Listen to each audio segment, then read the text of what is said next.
Kartik, police को अब भी तुम पर शक है क्या? उनका शक इतनी जल्दी खत्म नहीं होगा। तो अब आगे क्या करना है? You don't worry, मैंने कुछ सोच कर रखा। लेकिन नताशा को हमारी फोटोज कहाँ से मिली? यही तो मेरी समझ में नहीं। धमकी भी दे रखी है मुझे, तो मुझे बर्बाद कर देगी। तो अब आगे क्या करना है? इससे पहले कि नताशा नाम का सरदर्द नासुर बने, मुझे इसका जड़ से इलाज करना होगा।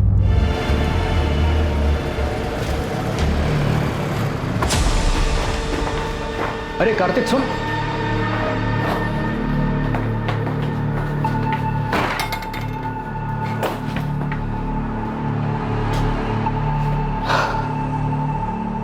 क्या बात है कार्तिक, इतना परेशान क्यों? नताशा, वो औरत मेरी जान लेकर गई। उसके सवाल कभी खत्म ही नहीं होते। कहाँ गए थे, किसके साथ थे, इतनी देर क्यों हुई, और आज तो किसके साथ सो रहे हैं। 1 मिनट का सुकून नहीं घर पर। इसे आराम से समझाने की कोशिश कर, शायद मान जाएगी। अरे वो कुछ सुनने को तैयार हो तब जाके समझाओ ना यार। तंग आ गया हूँ उससे। मैंने डिसाइड कर लिया, इस बात का सॉल्यूशन निकालना ही होगा। बीमारी का इलाज जड़ से हो तो ही अच्छा है। अभी नताशा की बात को छोड़, वो रूम नंबर 7 वाली मिसेस मेहरा, उसका क्या करना है? यार जबरदस्ती ऑपरेशन की बात कर रही है वो।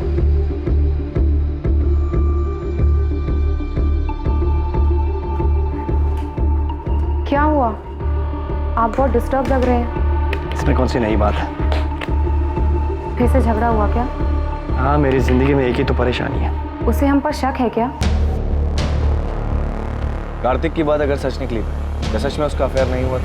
मैं अपने पति को अच्छी तरह से जानती हूँ। मुझसे उब गया है, छुटकारा पाना चाहता है वो मुझसे, पर मैं ऐसा कभी होने नहीं दूंगी। मैं तुम्हारे साथ हूँ नताशा, आगे जो कुछ भी करना है सोच समझ के करना।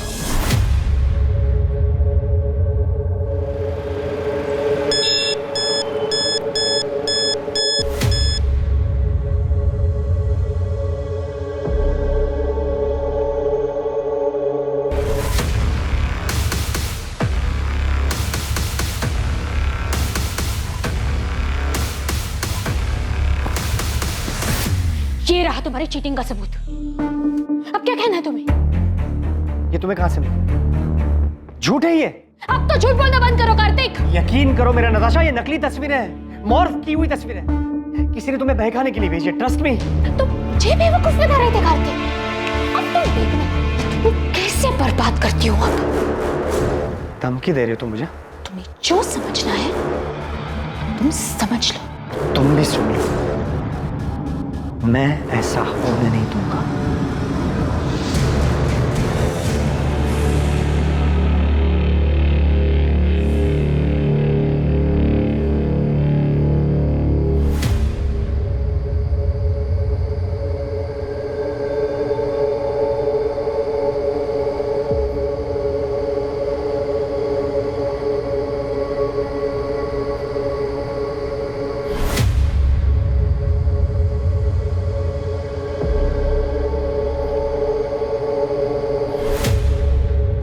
काम हो गया? हाँ हो गया। किसी को पता तो नहीं चलेगा ना? नहीं, किसी को शक भी नहीं हुआ।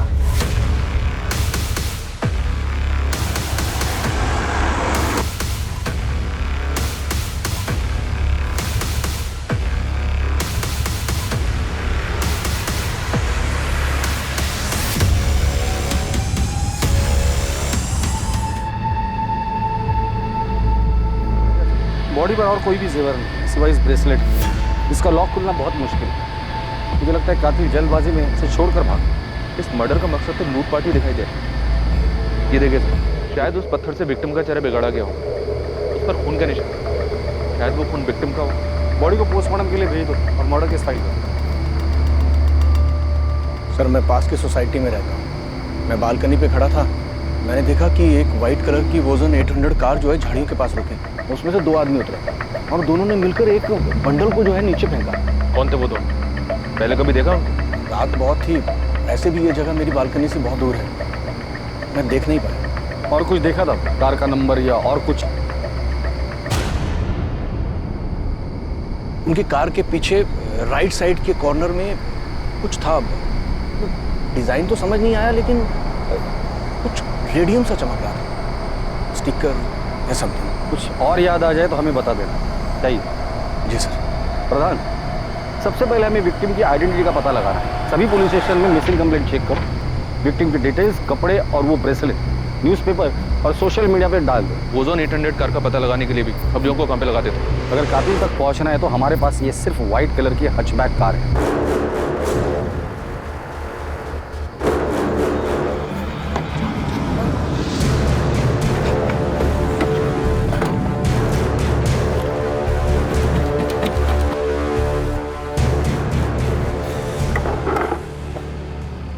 राजीव, किसी को शक तो नहीं होगा ना कि ये गाड़ी मेरी थी? तो टेंशन मत लो। अगर हम शांत रहेंगे ना तो किसी को कुछ नहीं पता चलेगा, समझा? और ये गहने का क्या करना है? तू रख, इस काम का इनाम समझ। बस ध्यान रखना कि इन्हें अभी बेचने की कोशिश भी मत करना।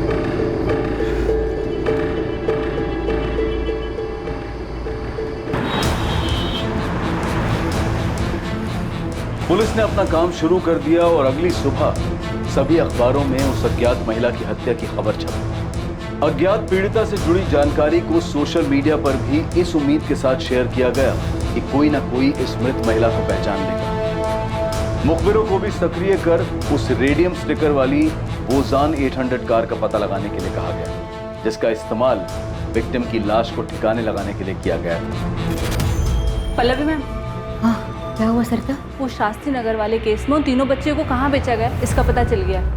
किसी चांद बेगम के कोठे पे हैं वो तीनों, डीबी रोड के रेड लाइट एरिया में। तुम ऐसा करो, अंजलि और पूजा से बात करो, उनसे कोऑर्डिनेट करके उन्हें कहो कि डायरेक्टली स्पॉट पर ही पहुंच जाए। मैं इंस्पेक्टर सिंह से बात करूँ। इस बार हमें तुरंत रेड करनी पड़ेगी। Okay ma'am. विक्टिम की एज 28 और 32 साल के बीच की है। टोटल 4 बार उसे स्टैब किया गया है। मर्डर वेपन जैसे कोई तेज धार वाला हथियार जैसे चाकू। स्टैबिंग के साथ साथ विक्टिम का गला भी दबाया गया है। दम घुटने की वजह से विक्टिम की मौत हुई। कातिल नहीं चाहता था कि विक्टिम किसी भी हालात में जिंदा बचे। बॉडी पर काफी स्ट्रगल मार्क्स है, जैसे विक्टिम ने काफी हाथ पैर मारे होंगे, लेकिन उसे काबू में करने के लिए एक आदमी काफी नहीं होगा। इसलिए ऐसा लग रहा है कि हत्यारे एक से ज्यादा होंगे, but I am not sure. कोई सेक्सुअल असॉल्ट नहीं, but victim was sexually active. मौत का समय क्या होगा? कल रात 10 और 12 के बीच।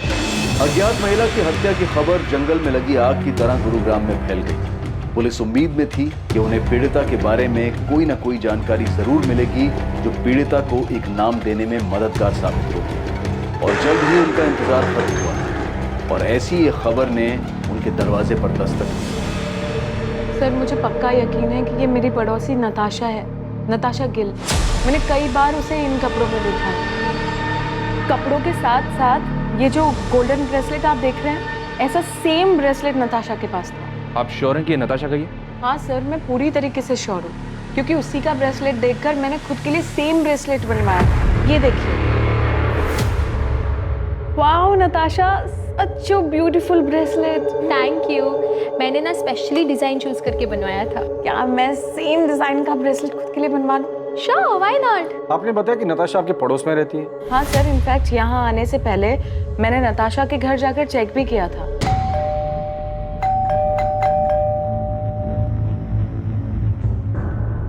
उसके बाद मैंने नताशा और उसके पति कार्तिक को फोन भी ट्राई किया, पर दोनों का नंबर स्विच ऑफ आ रहा था। ये सब देखकर मुझे लगा कि कुछ ना कुछ तो गड़बड़ है, इसलिए मैं सीधा यहाँ पर आ गई। आप मुझे कार्तिक और नताशा का नंबर लिख के दीजिए। वैसे ये दोनों काम क्या करते हैं? सर, कार्तिक डॉक्टर है और उसका खुद का नर्सिंग होम भी है, fit and care nursing home, जो जीवन चौक पर है। और नताशा टीचर है, स्कूल में हायर क्लासेस को पढ़ाती है। नताशा और कार्तिक के बीच रिलेशन कैसा था? देखने से तो सब ठीक ही लगता था सर, पर कभी कभी नताशा की बातों से ऐसा लगता था कि वो अपने हस्बैंड को लेकर बहुत पसेसिव थी। सर, कार्तिक और नताशा दोनों के फोन स्विच ऑफ। कोई और नंबर है? मेरा मतलब है माँ बाप या कोई रिलेटिव? नहीं सर, मेरे पास तो कोई नंबर नहीं है, पर आप उज्ज्वला से पूछ सकते हैं। वो मेरे यहाँ काम करती है और नताशा के यहाँ पर भी वही काम करती है।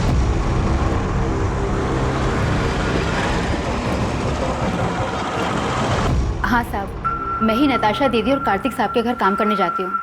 आज सुबह भी गई थी, उनका घर बंद था, लेकिन अक्सर ऐसा होता है कि वो लोग काम के लिए जल्दी निकल जाया करते थे, इसलिए साहब मुझे कुछ भी अजीब नहीं लगा। नताशा और कार्तिक के घर वालों के बारे में कुछ जानती हो? किसी का नंबर या पता है तुम्हारे पास? पता तो नहीं मालूम, लेकिन नताशा दीदी के माँ बाप गुरुग्राम में ही कहीं रहते हैं। उनकी माँ का नंबर है मेरे पास। इन दोनों का आपस में रिश्ता कैसे था? पहले तो बहुत अच्छा रिश्ता था, लेकिन पिछले 3 महीने से उन दोनों के बीच में काफी झगड़े हो रहे थे। 10 अगस्त को उनके यहाँ काम करने गई थी? जी।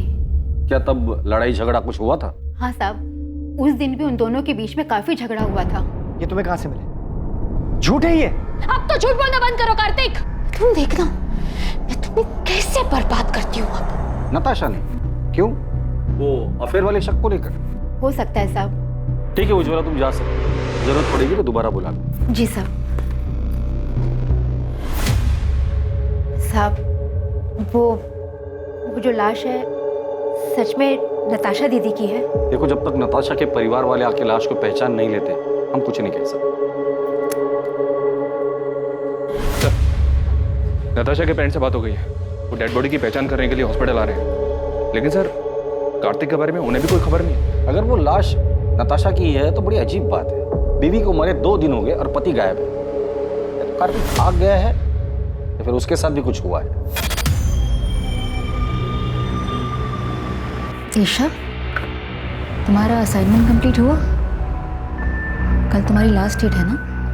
नहीं माँ। क्यों? और तुम कॉलेज भी नहीं गई आज? मेरा मन नहीं हो रहा था। अच्छा माँ, वो पापा से बात हुई?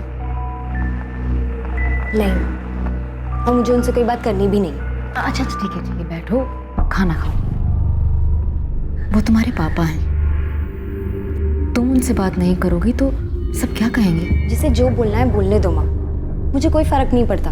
जो कुछ भी हुआ है उसे अब पीछे छोड़कर आगे तो बढ़ना पड़ेगा ना। ईशा, मैं तुमसे बात कर रही हूँ, फोन साइड में रखो। माँ, आपने ये मैसेज देखा? क्या? चलो। कार्तिक मुझसे 12 साल बड़ा हुआ तो क्या हुआ? उसे क्या फर्क पड़ता है? हम एक दूसरे से बहुत प्यार करते हैं, ये काफी नहीं है? नताशा, तुम अभी समझ नहीं रही हो। 12 साल बहुत होते हैं, और फिर कार्तिक की एक बार पहले शादी हो चुकी है। तुम्हें उससे बेहतर लड़का मिल जाएगा। मुझे बेहतर लड़का नहीं चाहिए पापा, मुझे बस कार्तिक चाहिए। मैं कार्तिक से प्यार करती हूँ। नताशा, तुम हर वक्त अपनी मनमानी नहीं कर सकती। आखिर समाज में भी हमारी कुछ इज्जत है। पापा प्लीज एक बार सोच कर तो देखो, कार्तिक में क्या कमी है? कार्तिक अच्छा लड़का है, अच्छा कमाता है, डॉक्टर है, और सबसे बड़ी बात, वो मुझसे बहुत प्यार करता है। Can I interrupt sir? Sir, मैं आपसे वादा करता हूँ मैं नताशा का ख्याल रखूँ। आपको कोई शिकायत का मौका नहीं। तुम्हारा पहले डाइवोर्स क्यों हुआ था? पापा, अब पुरानी बातें उठाने से क्या फायदा? कार्तिक आगे बढ़ चुका है मेरे साथ, और हम एक दूसरे के साथ बहुत खुश हैं। नताशा को हम दुखी नहीं देख सकते थे, इसलिए हमें उसकी जिद के आगे झुकना पड़ा। क्या आप लोगों को पता है कि कार्तिक की जिंदगी में नताशा के अलावा भी एक दूसरी औरत थी? क्या? सर, ये क्या कह रहे हैं आप? जी हाँ, और पिछले कई महीनों से इसी बात को लेकर कार्तिक और नताशा के बीच झगड़ा हो रहा है। सर, मेरी नताशा से हर दूसरे दिन बात हुआ करती थी, उसने तो कभी ऐसा कुछ नहीं कहा। सर, नताशा और कार्तिक दोनों के रिकॉर्ड्स कल सुबह तक आ जाएंगे। प्रधान, जल्द से जल्द हमें कार्तिक तक पहुंचना होगा। पहले उसकी बीवी नताशा की डेड बॉडी हमें मिलती है, फिर पता चलता है कि उसके लाइफ में नताशा के अलावा दूसरी औरत भी, और इन सब के बीच ये कार्तिक कहाँ गायब हो गया पता नहीं। हो सकता है सर कार्तिक के कॉल रिकॉर्ड से हमें उस दूसरी औरत का पता चल जाए।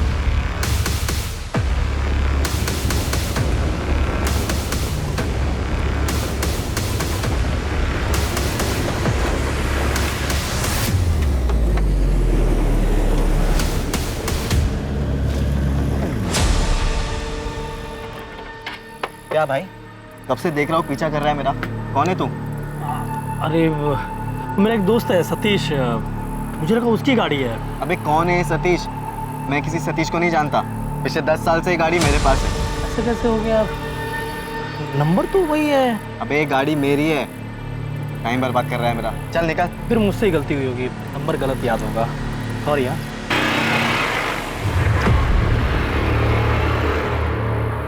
हाँ विक्रांत बोल। राजीव, वो एक आदमी मेरा पीछा कर रहा था गाड़ी से। पीछा कर रहा था? तो तूने क्या किया? मैंने उससे जब पूछा तो बोल रहा था कि किसी सतीश की गाड़ी है ये। तूने उसकी शक्ल देखी ना?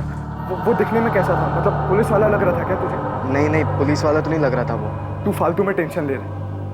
अबे हमने पीछे कोई सबूत छोड़ा ही नहीं है, कोई तुझ तक नहीं पहुंच पाएगा विक्रांत। ठीक है राजीव। सर, कॉल रिकॉर्ड्स के हिसाब से नताशा रात को 10 बजे अपने घर वाले एरिया से बाहर निकली थी। फिर उसका फोन एक जगह से दूसरी जगह लगातार मूव होता रहा और 1 घंटे बाद तकरीबन रात को 11 बजे उसका फोन स्विच ऑफ हो गया। उसके फोन पर लास्ट कॉल रात को 9:30 बजे 444-756 इस नंबर से। मतलब कॉल आने के आधे घंटे बाद वो घर से निकली, जरूर कॉलर से मिलने गई। किसका नंबर है? ये नंबर भी स्विच ऑफ है, इसकी भी डिटेल्स निकलवा रहा हूँ। कार्तिक का कुछ पता चला? उसके कॉल रिकॉर्ड्स क्या कहते हैं? सर, 10 अगस्त की रात को कार्तिक का फोन रात को 11:50 पर स्विच ऑफ हुआ था। उसका last location new Delhi airport है। मतलब मर्डर करके सीधा भागने का प्लान था। सर, कार्तिक के कॉल रिकॉर्ड में 2 नंबर्स और मिले। एक है मोना सहगल का और दूसरा है डॉक्टर अभय सचदेवा का। कार्तिक ने फोन स्विच ऑफ करने से जस्ट पहले इस डॉक्टर अभय सचदेवा को कॉल किया था। ये अभय उसी के नर्सिंग होम में उसके साथ काम करता है। और ये मोना? ये भी कार्तिक के नर्सिंग होम में नर्स है सर। कार्तिक और मोना के बीच पिछले 3 महीनों से काफी बातें हो रही थी। कार्तिक का जिसके साथ अफेयर चल रहा है वो दूसरी औरत मोना ही है। पता नहीं इस मोना को पुलिस स्टेशन बुलाओ और तुम फिट एंड के नर्सिंग होम में जाकर डॉक्टर अभय से मिलो और कार्तिक के बारे में पता करो। नताशा का मर्डर हो गया? कब? कैसे? और कार्तिक, क्या उसे पता है? ये तो आप बेहतर बता सकते हैं। अब क्या कह रहे हैं सर? 10 अगस्त की रात को 10 से 12 के बीच नताशा का मर्डर होता है और उसी दौरान कार्तिक आपको कॉल करता है। काम हो गया? हाँ, हो गया। उसकी लास्ट लोकेशन एयरपोर्ट है और उसके बाद से उसका फोन स्विच ऑफ। कहाँ छुपा हुआ है कार्तिक? सर, कार्तिक सर मुंबई गए हैं मेडिकल कॉन्फ्रेंस के लिए। 10 तारीख की रात की उनकी फ्लाइट थी। मेडिकल कॉन्फ्रेंस के लिए गया तो फोन क्यों स्विच ऑफ? सर, मुझे नहीं पता, बल्कि मैंने और अभय सर ने तो कई बार उनका नंबर ट्राई किया। अच्छा, तुम्हारे और कार्तिक के बीच रिलेशन क्या है? वही सर जो एक डॉक्टर और नर्स के बीच में होता है। ये तुम दोनों के कॉल रिकॉर्ड। नर्सिंग होम में दिन भर काम करने के बाद हर रात इतनी देर किस बात पर डिस्कशन करते हो तुम दोनों? नताशा को मारने का प्लान तुम दोनों ने मिलकर बनाया था? नहीं सर, ऐसी कोई बात नहीं है। ऐसे कैसे कोई बात नहीं है डॉक्टर अभय? कार्तिक ने उस रात को लास्ट कॉल आपको ही किया था। कि वो नर्सिंग होम की सप्लाईज के बारे में बात करनी थी। क्या बात करनी थी? कंसाइनमेंट डिले हो गया था ना, उस बारे में। किस चीज़ का कंसाइनमेंट? कहाँ से आने वाला था और कब आने वाला था? जी वो डॉक्टर अभय, आप झूठ बोल रहे हैं। अभी आप हमें सीधी तरह से बताइए कि कार्तिक ने नताशा के मर्डर के बारे में आपको क्या बोला? आप गलत समझ रहे हैं सर। मैं आपको सब सच सच बताता हूँ। हमारे हॉस्पिटल की एक नर्स ने एक पेशेंट को गलत दवाई दे दी थी, जिस वजह से उसकी कंडीशन बहुत सीरियस हो सकती थी। वो तो फॉर्चुनेटली टाइम पे पता चल गया और सब संभल गए। सर, यही चेक करने, कंफर्म करने के लिए कार्तिक ने मुझे कॉल किया था। तो मतलब मर्डर के साथ साथ आप लोग मेडिकल नेग्लिजेंसी को भी कवर अप करते हैं? हाँ सर, मैं मानती हूँ कि मेरा और कार्तिक का अफेयर है, लेकिन नताशा के मर्डर के बारे में मुझे कुछ भी नहीं पता। तो मर्डर वाली रात तुम दोनों साथ में क्या कर रहे थे? तुम दोनों की सेल लोकेशन से साफ पता चलता है कि मर्डर वाली रात तुम दोनों रात 9 बजे से लेकर 11 बजे तक साथ में थे। एक्चुअली हम लोग ब्लू मून होटल में थे। लेकिन नताशा को हमारी फोटोज कहाँ से मिली? यही तो मेरी समझ में नहीं। धमकी भी दे रखी है मैंने, तो मुझे बर्बाद कर देगी। तो अब आगे क्या करना है? इससे पहले कि नताशा नाम का सरदर्द नासुर बने, मुझे इसका जड़ से इलाज करना होगा। तो नताशा से छुटकारा पाने के लिए कार्तिक ने नताशा को रास्ते से ही हटा दिया? सर, उस रात मैं और कार्तिक साथ में ड्रिंक कर रहे थे। नताशा ने जीना मुश्किल कर दिया। हर रोज नए ड्रामे करती है। आज तो पता नहीं कहाँ से उसे मेरे और मोना के फोटोज हाथ लगे। लेकिन उसके पास फोटोग्राफ्स आए कहाँ से? पता नहीं यार कहाँ से मिले। लेकिन अब इस बात का परमानेंट सॉल्यूशन करना है। मतलब कार्तिक ने नताशा को मारने की बात की थी? सर, मुझे नहीं पता कि कार्तिक ने ऐसा क्यों कहा, उसके कहने का क्या मतलब था, लेकिन मैं कार्तिक को अच्छे से जानती हूँ। वो ऐसा बिल्कुल भी नहीं कर सकता। सर, हमने हमारे रिलेशन को सीक्रेट रखा था। अगर किसी को ये बात पता थी तो वो बस डॉक्टर अभय है। तो क्या वो पिक्चर्स डॉक्टर अभय ने नताशा को भेजी? नहीं सर, भला मैं क्यों नताशा को कार्तिक और मोना के पिक्चर्स दूंगा? वो पहले इतना परेशान था। रही बात नताशा के मर्डर की, तो सर मुझे नहीं लगता कार्तिक ऐसा कुछ करे। कार्तिक मुंबई में जिस मेडिकल कॉन्फ्रेंस के लिए गया है, वहां किसी को बोल के उससे बात कर सकते हैं आप? सर कार्तिक का पता चल गया है, वो अभी मुंबई में ही है, बात हो गई है उससे। वो यहाँ गुरुग्राम के लिए निकल रहा है। कार्तिक को तो पता ही नहीं है कि उसकी वाइफ नताशा का मर्डर हो चुका है। जब उसको बताया काफी चौंक गया था। कितनी बार बताऊं सर, मैंने फोन स्विच ऑफ नहीं किया था। मोना से मिलने के बाद मैं कैब लेकर एयरपोर्ट के लिए निकला था और गलती से फोन कैब में छूट गया। नताशा से पहले भी तुम्हारी एक शादी हुई थी, वो बीवी कहाँ है? उसकी डेथ हो चुकी है। उसी के बाद मैंने नताशा के साथ शादी की। नताशा के माँ बाप को झूठ क्यों बोला था कि तुम्हारा डिवोर्स हुआ है? मैंने झूठ नहीं बोला, नताशा ने बोला था। वो क्यों झूठ बोले? मैं कैसे बता सकता हूँ? 10 अगस्त की रात जब तुम तुम्हारे दोस्त अभय के साथ ड्रिंक कर रहे थे, तब तुमने कहा था कि नताशा का परमानेंट सॉल्यूशन ढूंढना है। अब इस बात का परमानेंट सॉल्यूशन ढूंढना होगा। और यही बात तुमने मोना से भी कही थी मर्डर वाली रात। इससे पहले कि नताशा नाम का सरदर्द नासुर बने, मुझे इसका जड़ से इलाज करना। मेरे कहने का मतलब ये नहीं था सर, मैं डिवोर्स की बात कर रहा था। मैं नताशा से मिलकर आउट ऑफ कोर्ट सेटलमेंट करने की बात कर रहा था। तो इस मर्डर में तुम्हारा कोई हाथ नहीं। मैं नताशा का मर्डर क्यों करूंगा सर? और कोई है जो नताशा को मारना चाहता हो? मुझे इस बारे में नहीं पता सर, लेकिन सर हमारी शादी से पहले नताशा का एक दोस्त हुआ करता था, अमृत। वो उसे बहुत पसंद भी करता था। इनफैक्ट हमारी शादी के बाद उसने नताशा के साथ बात करना भी बंद कर दिया था।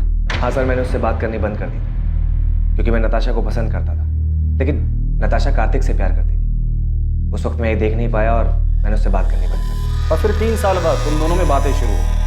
तुम्हें लगा इस बार तुम्हारा चांस लगेगा, क्योंकि नताशा कार्तिक से नाराज थी। उन्हें बात करने की कोशिश की, लेकिन नताशा ने मना कर दिया और इसलिए गुस्से में आकर तुमने नताशा को मार डाला। सर मैंने किसी को नहीं मारा और ना ही मैं नताशा से प्यार करता था। 3 महीने पहले इत्तेफाकन वो मुझे एक सोशल नेटवर्क की साइट पे मिली।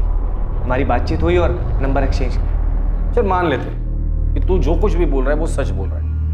नताशा तुम्हारी अच्छी दोस्त थी, काफी बातें शेयर हुई होगी। तुम्हें क्या लगता है नताशा को किसने मारा होगा? सर वो सब मुझे नहीं पता, लेकिन मैं इतना बता सकता हूँ कि नताशा ने तय कर लिया था कि वो कार्तिक के ऊपर चीटिंग का केस करे, उसे बर्बाद करना चाहती थी।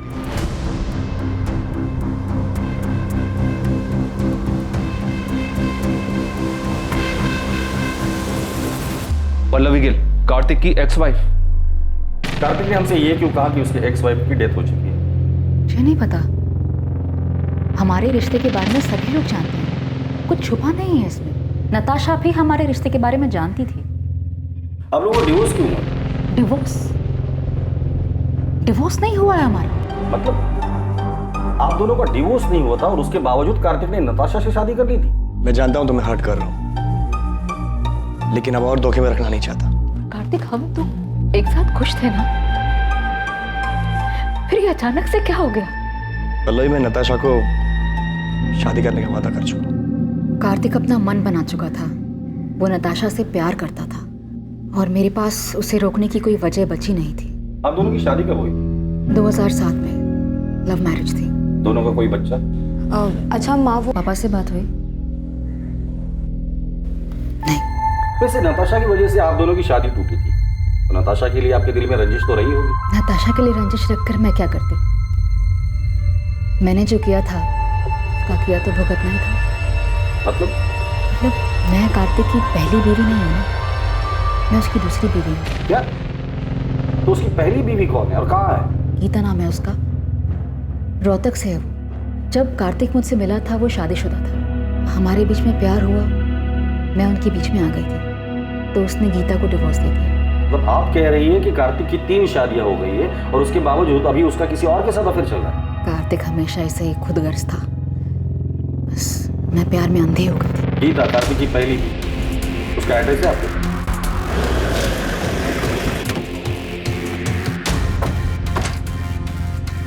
जगदीश अग्रवाल। हाँ सर मैं ही, लेकिन आप क्यों पूछ रहे हैं? 444-756, ये तेरा नंबर है ना? हाँ सर, मैंने फ्री इंटरनेट के लिए लिया था। उसके फोन पर लास्ट कॉल रात को 9:30 बजे था सर। 444-756 इस नंबर से। ये नंबर भी स्विच ऑफ है सर, इसकी भी डिटेल्स निकल पा रहा हूँ। अभी सच बोल, नताशा गिल को क्यों मारा? नताशा? सर ये कौन है और मैं किसी को क्यों मारूंगा? तू ADI कॉलेज में पढ़ता है ना? नहीं सर, मैं तो SRV कॉलेज में पढ़ता हूँ। सर मुझे नहीं पता आप किस मर्डर की बात कर रहे हो। मैं किसी नताशा को नहीं जानता और इंटरनेट यूज़ करने के बाद मैंने वो सिम कार्ड फेंक दिया था सर। और तेरी इस लापरवाही की वजह से किसी ने उस सिम कार्ड का इस्तेमाल करके बहुत सफाई के साथ मर्डर कर दिया। सच सच बता, नताशा के मर्डर में कहीं तेरा हाथ तो नहीं? दिमाग खराब हो गया तेरा? क्या बोलना क्या चाहता तू? पुलिस को तुझ पे शक। उस रात तूने कहा था कि तू नताशा से काफी परेशान था, उससे पीछा छुड़ाने के लिए कुछ करने की सोच रहा था। अभय, मैं मुंबई से लौटने के बाद नताशा के साथ डिवोर्स देने की सोच रहा था। ये बात तू मुझे उस रात भी कह सकता था। मुझे भरोसा नहीं मुझे। मैं तुझ पे भरोसा करना चाहता हूँ। एंड आई ट्रूली होप कि तू सच बोल रहा है।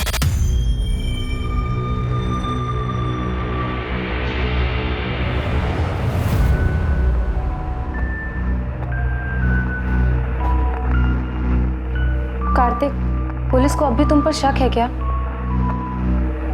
उनका शक इतनी जल्दी खत्म नहीं होगा। तो अब आगे क्या करना है? You don't worry, मैंने कुछ सोच कर रखा है।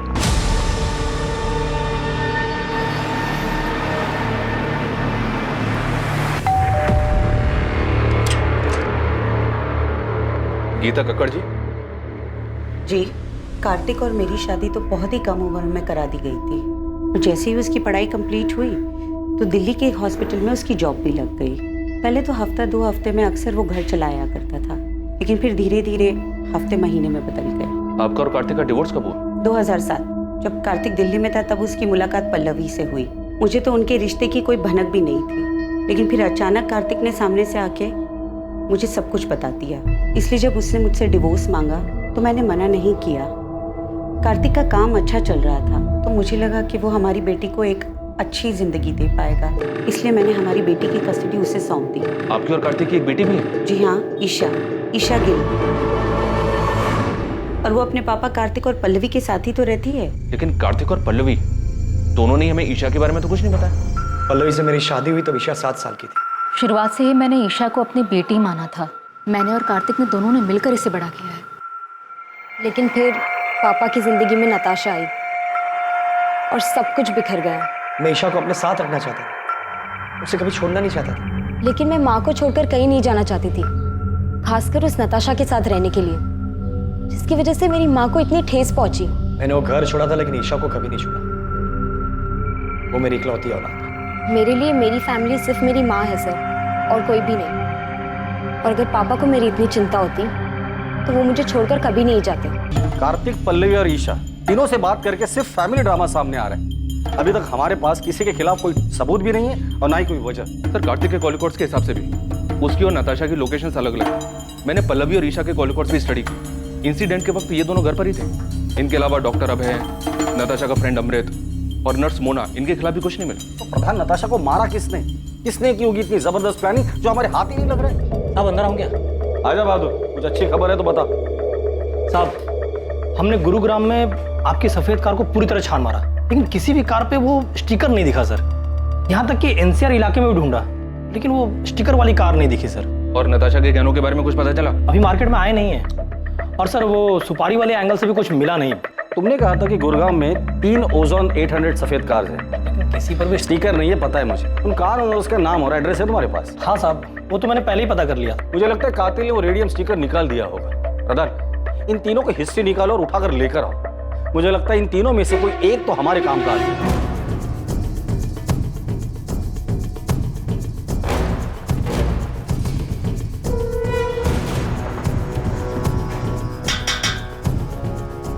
क्या हुआ सर? विक्रांत मेरा बेटा है। कहाँ है? वो तो गैरेज में गया है काम कर। विक्रांत जहाँ काम करता है वहाँ का एड्रेस दीजिए। सब क्या हुआ मुझे?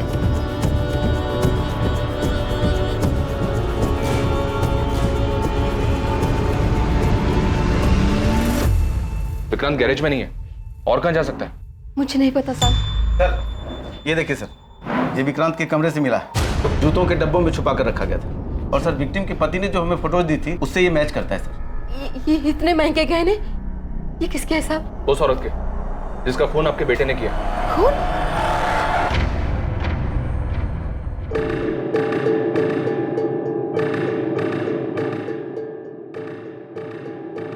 हाँ विक्रांत बोल। राजीव, अबे पुलिस मेरे घर तक पहुंच गई।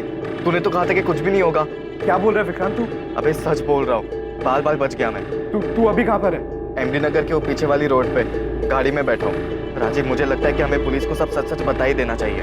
तू 2-4 दिन के लिए गुरुग्राम से बाहर चले जा, है ना? तब तक मैं कोई प्लान बना लूंगा। मैं तुझे 2 दिन का वक्त दे रहा हूँ। अगर तूने मुझे इस झमेले से नहीं निकाला ना तो मैं खुद ही पुलिस को जाकर सब सच सच बता दूंगा। सर, विक्रांत के फोन की लोकेशन डेड बॉडी मिलने वाली जगह से मैच हो रही है। टाइम भी उसी दौरान का है। विक्रांत के कॉल रिकॉर्ड से कुछ मिला? विक्रांत जिस नंबर पे रेगुलर टच में था, उन सारे नंबर्स की डिटेल्स निकलवा रहा हूँ सर। और वो मनोहर, जिसने डेड बॉडी को गाड़ी से उतारते हुए देखा था, उसने बताया था 2 आदमी थे। एक तो ये विक्रांत ही है, दूसरे आदमी का पता लगाना बाकी है। विक्रांत का कुछ पता चला? विक्रांत के घर पे कांस्टेबल्स लगा दिए सर। विक्रांत और उसकी माँ का फोन ट्रैक कर रहे हैं। साहब, वो विक्रांत का पता चल गया है साहब। मुझे क्या लगा था गाड़ी धोने से सबूत धुल जाएंगे। मेरी सफेद ओजोन 800 हमने फॉरेंसिक में भेज दी है, जिसमें नताशा के खून के ट्रेस मिल ही जाएंगे। इसलिए कोई भी कहानी सुनाने के बारे में सोचना भी मत। सीधे सीधे बता दो नताशा को क्यों मारा। सर, मैंने उसको नहीं मारा, मैं तो उसका नाम तक नहीं जानता था। सर, वो मेरा बचपन का दोस्त राजीव 9 तारीख को मुझसे मेरी गाड़ी लेकर गया था, और फिर 10 तारीख की रात को उसने मुझे कॉल किया किसी पीसीओ से और मोहल्ले के बाहर बुलाया मिलने के लिए। सर, मैं फंस गया था, इसलिए मुझे उसके साथ जाना पड़ा क्योंकि मेरी गाड़ी उसके साथ थी। मैं उस औरत को नहीं जानता था सर, सच बता रहा। क्या हो गया राजीव? तेरा फोन क्या, तूने मुझे लैंडलाइन से क्यों कॉल किया था? तू अंदर आ, मैं सब बताता हूँ।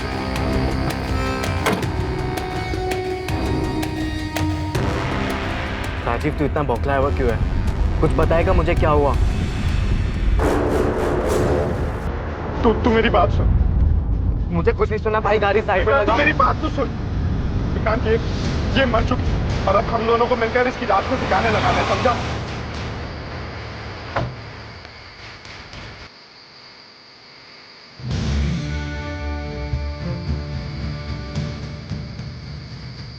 चंडीगढ़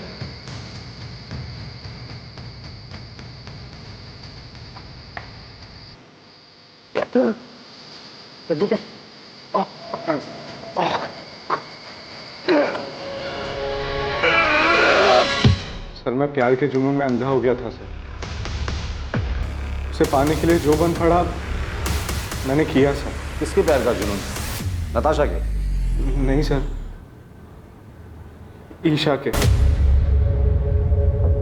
ईशा के लिए तूने नताशा को मार दिया? हाँ सर। तो ईशा ने तुम्हें कहा था नताशा को मारने के लिए? नहीं सर, उसकी माँ पल्लवी ने कहा था सर।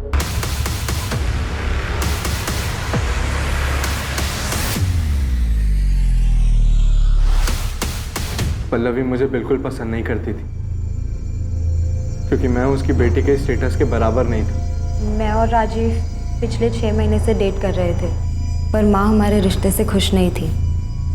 तकरीबन 1-1.5 महीने पहले मैंने राजीव को घर बुलाया था लंच पर, ताकि माँ उसे और जान सके। जब मैंने राजीव को घर पे देखा तो मुझे लगा कि इस मर्डर को अंजाम देने में मैं उसका इस्तेमाल कर सकती हूँ। इसलिए मैंने उसके सामने एक शर्त रखी।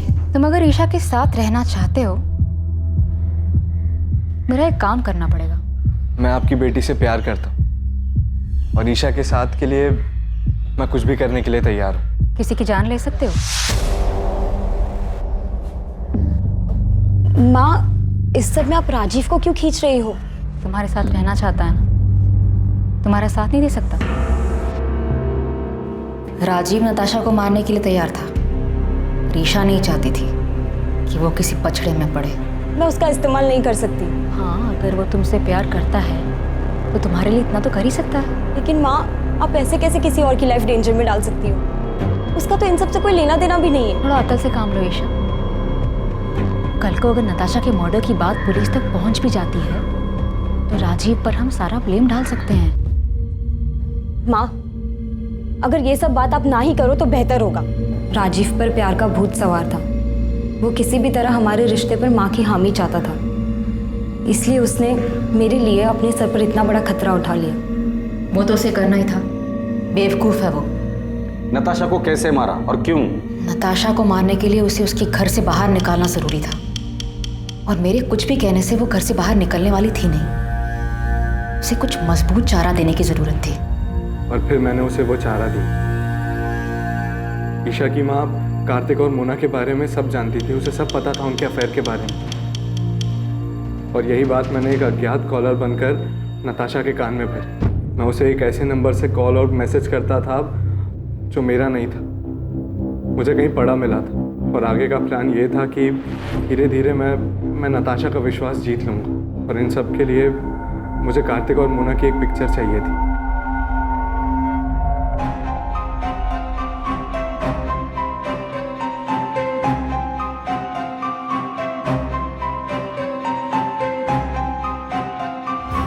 प्लान के मुताबिक 10 अगस्त को राजीव ने वो फोटोज उसे दिखाए। मुझे पता था नताशा वो फोटोज देखकर बहुत अपसेट हो गई। फिर रात 9:30 बजे मैंने नताशा को कॉल कर मिलने बुलाया।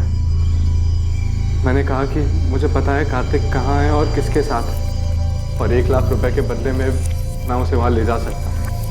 और नताशा कार्तिक को रंगे हाथों पकड़ना चाहती थी। वो तुरंत राजी हो गई। फिर थोड़ी देर बाद ही मैंने नताशा को मार्केट रोड के चौराहे से पिक किया। कहाँ है कार्तिक? किसके साथ है? मैं आपको वहीं लेके जा रहा हूँ। आप पैसे लाए हो? हाँ, पूरे 1 लाख है, पर काम हो जाने के बाद। ये कहाँ लेके आ गए हो तुम मुझे? यहाँ जंगल के बीच में तुमने गाड़ी क्यों रोक दी? बस 1 मिनट।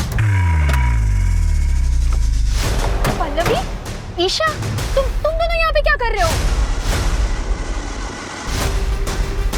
क्राइम कैसे हुआ ये तो आपने हमें बता दिया, पर एक सवाल अब भी बाकी है पल्लवी जी। क्यों? वजह क्या थी नताशा को मारने की? कार्तिक मेरा था, कानूनी तौर से भी और मन से भी। वो मेरा पति था और नताशा ने उसे मुझसे छीन लिया था, इसलिए मुझे उसको अपने रास्ते से हटाना था। लेकिन आप दोनों तो बहुत साल पहले अलग हुए थे, तो फिर क्यों? क्योंकि मैं कार्तिक को बहुत अच्छी तरह से जानती हूँ। शादी के दौरान भी उसके कई सारे अफेयर्स हुए, पर हर बार वो मेरे पास लौट कर आया था। और नताशा आने के बाद वो लौट कर नहीं आया? हाँ, पता नहीं उसने क्या जादू कर दिया था। जब पहली बार मुझे कार्तिक ने बताया नताशा के बारे में कि वो उसे शादी करना चाहता है, तो मैंने उसकी बात मानी नहीं, क्योंकि मुझे तब भी उम्मीद थी कि वो मेरे पास वापस लौट कर आएगा। पर उसने शादी की और तब मुझे बहुत बड़ा धक्का लगा। माँ इस बात को मान ही नहीं रही थी कि पापा ने शादी कर ली। उन दिनों इन्हें संभालना बहुत मुश्किल हो गया था, जैसे इन्होंने अपना संतुलन ही खो दिया हो। और इन सब के जिम्मेदार मेरे पापा थे, इसलिए मैं उनसे आज भी उतनी ही नफरत करती। धीरे धीरे सब ठीक होने लगा था, माँ की तबीयत भी संभलने लगी थी, पर कार्तिक गिल को हमारी खुशियां कहाँ मंजूर थी। कार्तिक, इतनी देर रात तुम यहाँ क्या कर रहे हो? पल्लवी, मैं तुमसे सॉरी। सॉरी पल्लवी। आराम से, आराम से। क्या हालत बना रखी है तुमने? Miss you Pallavi, I miss you. क्या कह रहे हो तुम ये? सच बोलो, मेरी जिंदगी में तुम्हारी जगह और कोई नहीं ले सकता। इतने सालों बाद अब तुम्हें मेरी याद आई है? तुम ही तो गए थे ना मुझे छोड़कर।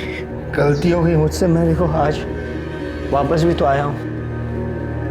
आज मेरे पास सब कुछ, नताशा, मोना, फिर भी मैं बहुत अकेला हूँ।